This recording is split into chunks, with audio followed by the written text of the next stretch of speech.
Sadaasa sadii bara 2023 ashamaa akkam jirtu daawwattoota keenya kabajamoo oduu keenya dilee sa'aatii kanaaf jennee qindeeffannee dhiyaanne isinitti himna.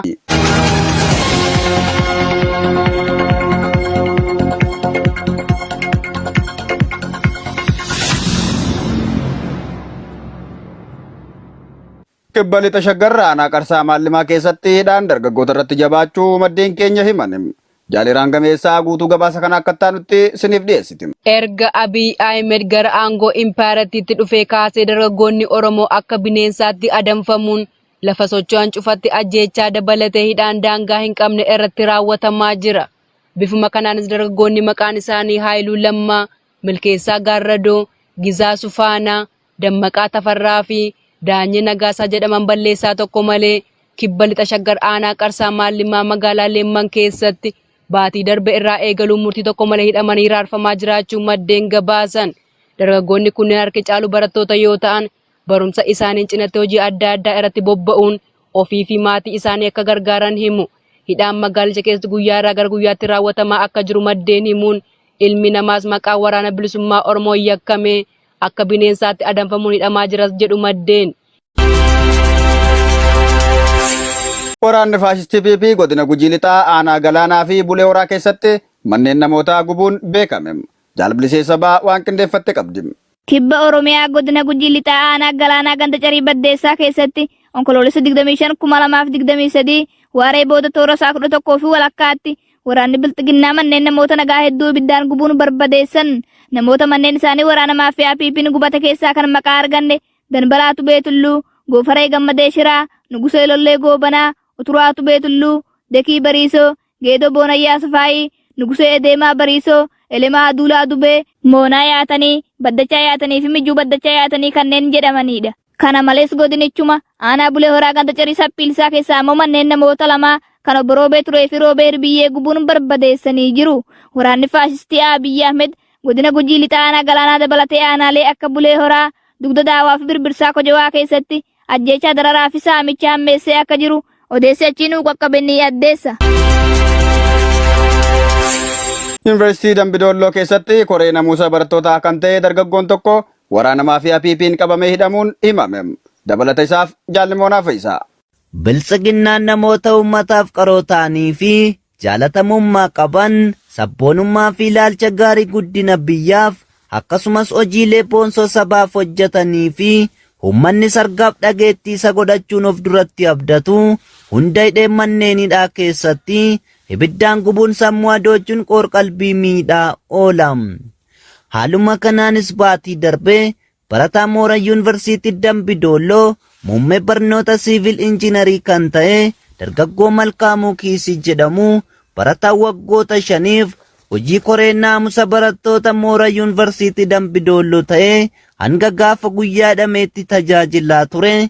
Yakka tokko malee mooraa barnootaa keessaa hidhattoonni koloneel Abiy Ahmed qabuun akka hidhan maddeen yuunivarsiitichaa himan. Injiinar Malkaamuu Kiisii erga humnoota waraana PP'n to'atameen booda guyyoota 10 oliif waajjira poolisii bulchiinsa magaalaa Dambidolloo keessatti hidhamee turuu fi reebichi cimaan irraa akka gahaa ture maddeen kan himan yoo ta'u, mana hidhaa magaalaa Dambidolloo keessaas baafamee eessa akka geeffame hin beekamin jiraachuus dubbatan. Dargaggoo maatiin abdii guddaa irraa qaban kana maqaa dharaatiin yakkuun kaadiroonni PP kan dhabamsiisan ta'uu fi yeroo ammaa haalli inni keessa jirus baay'ee yaaddessaa ta'uu barattoonni mooraa yuunivarsiitii Dambidolloo dubbatu.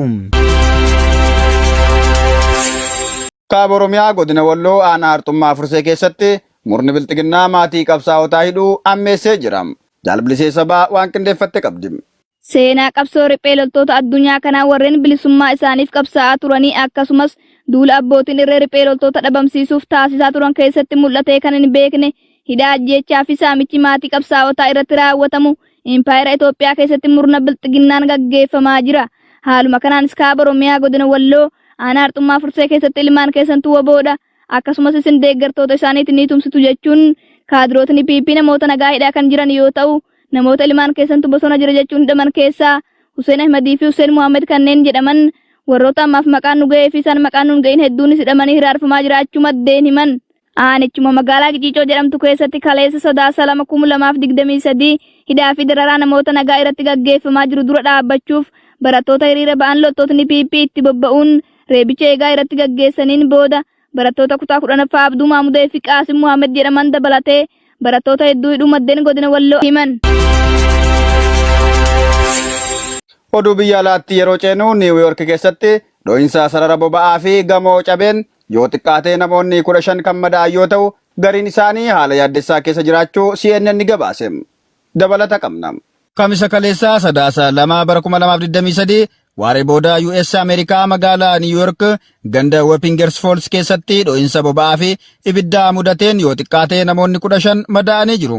Isaan keessaa namoonni 5 kanneen jalqaba itti hirmaatan yoo ta'u tokko nama ibidda dhaamsuu fi poolisoota 4 ta'uu kan himee gabaasichi kanneen biroo 10 keessaa 8 ga'eessotaa fi 2 immoo daa'imman ta'uu Komishinarri poolisii Wappingers Falls Paul Italiano kamisa galgala ibsa gaazexeessootaaf kennaniin himaniiru.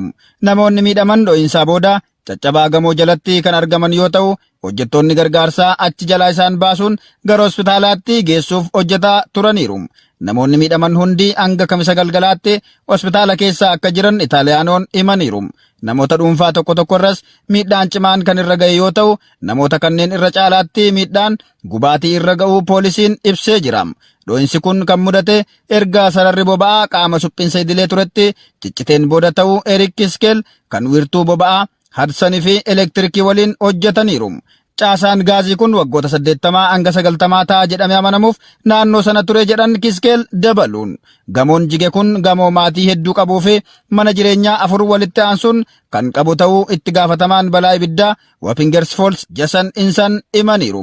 Wiirtuun boba'aa Hadsanii fi elektirikii fannoo diimaa waliin ta'uun namoota sababa dho'insa kanaan miidhaman gargaaruuf hojjechaa jiras jedhanii jiru.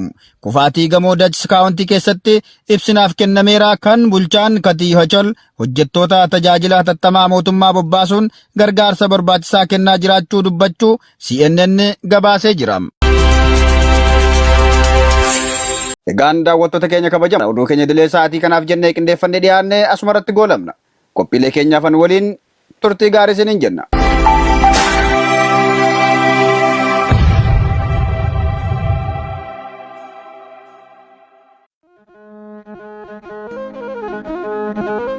Sifamana bae nani sewa mara di sewa tamara ora padun jenne belabde bunjenne unduma sabacha jalanne timiti kamboso nagalle danoti dule dargaggeessi yaa'e gabrummaa namana kawela baakafne himboina dako imimmaa nagaddu moo'e mirgangala waaqayyo nuuf kaddu makenuuf kaddu.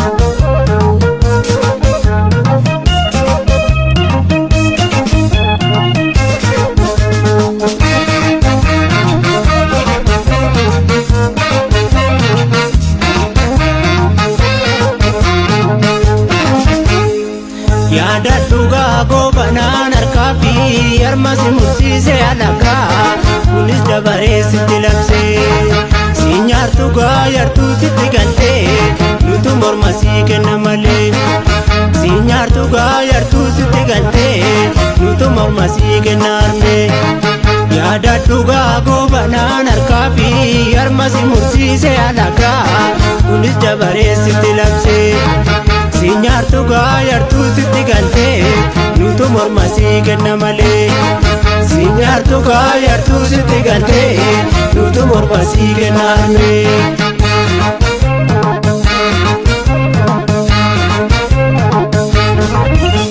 Ilame akor jaallantu lafeedhaa cabee dhiiga qulqulluutu lolee ilaamee yaa kormee maalan dabalee siif kenna si mormiti kaataarmee ilaamee yaa kormee argine dirooni faranjii qolanne bitaa mirgatti ilaamee yaa kormee siif jirran waammadhu malee harka nagaa laalin bonniif ganni keetuma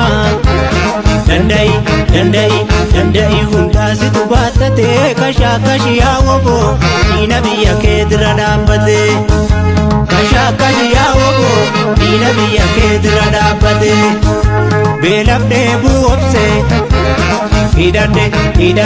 hidhadhe mudhiitti sinnaarallee biyyaaf saba koof jecha kaananan dhagaarra boraafadhe biyyaaf saba koo jecha kaananan dhagaarra boraafadhe.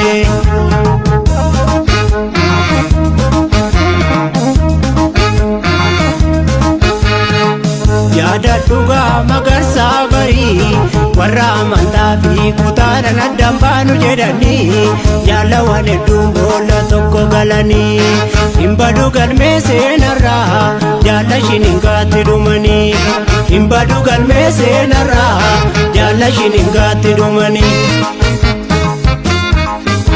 Korma booratee garagalchee dinne sirna moofaa akkamiin nu bitti abashaa nuti barwo booda akkamiin nu bitti abashaa nuti oromoodha.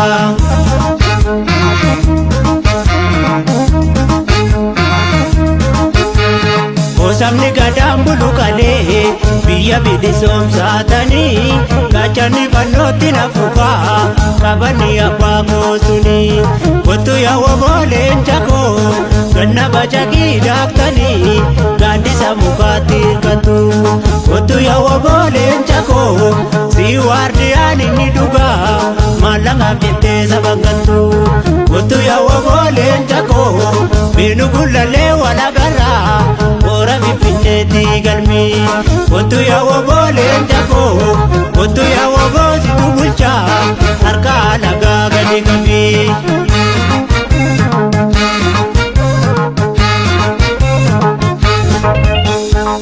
Yoo abbaan du'ee ilmaa faalodha maaltu walirraa ciisa qeerroo nageessoti maseenee ilmoo itti dhabee baalcha faranjii gadi qabe nawaamaan affaarsa gootota kalee illola loluu qofa araarri jaarsummaa bira darbe illola loluu qofa araarri jaarsummaa bira darbe illola loluu.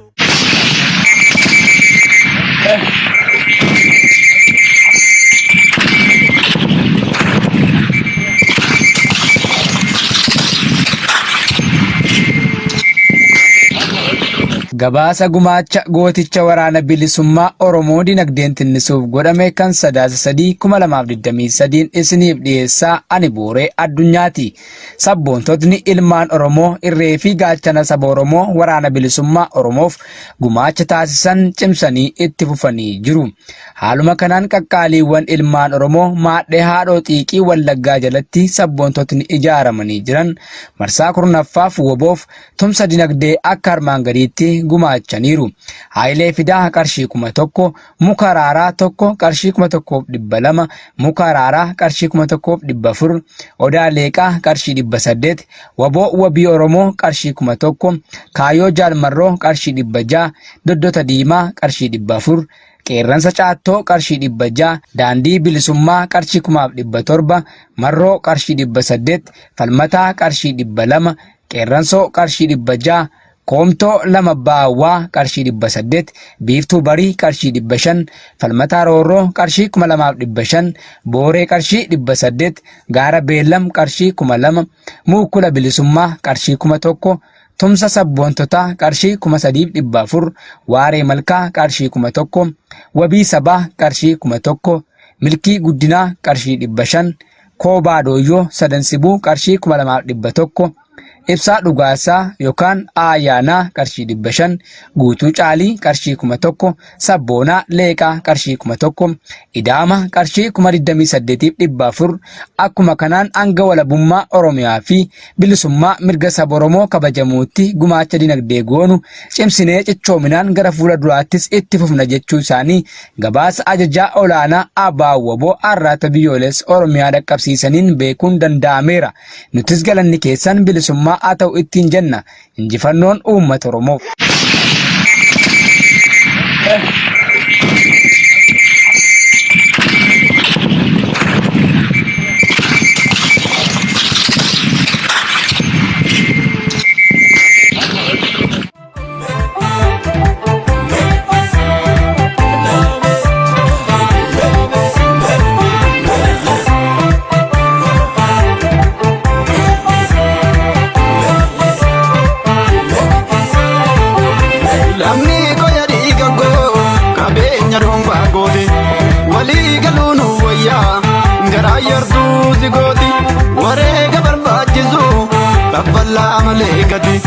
Biyya keenya naal jibnu nuuf qabeenya uumaati cillimoo galma goota abbaa seenaa qorrasa diinni bira siin ta'u irraa kutii mormasa cillimoo galma goota abbaa seenaa qorrasa diinni bira siin ta'u irraa kutii mormasa diinni bira siin ta'u irraa kutii mormasa diinni bira siin ta'u irraa kutii mormasa.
Akambane adara mancaate, akambane adara mancaate.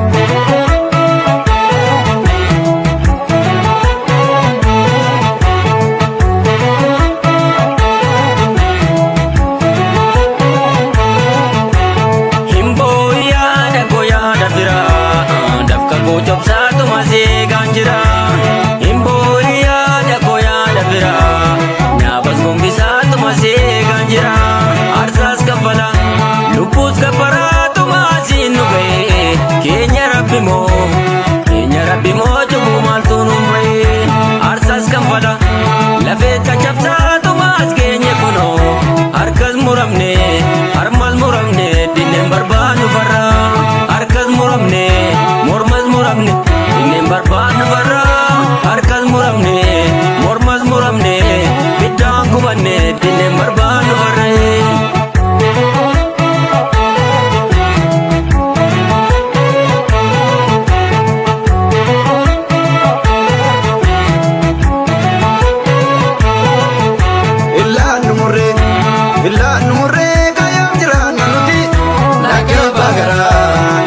damiroo teessoo sabaarraa bu'e. Gumaan ittumne ilmaan ittumne kaayaaf jiraanna nuti Lakkee abbaa garaa lakkii kijibduu teessoo sabaarraa bu'e. biddaan gubachaan mormaas muramaa kaayaaf jiraanna nuti lakkee abbaa garaa lakkii damiroo.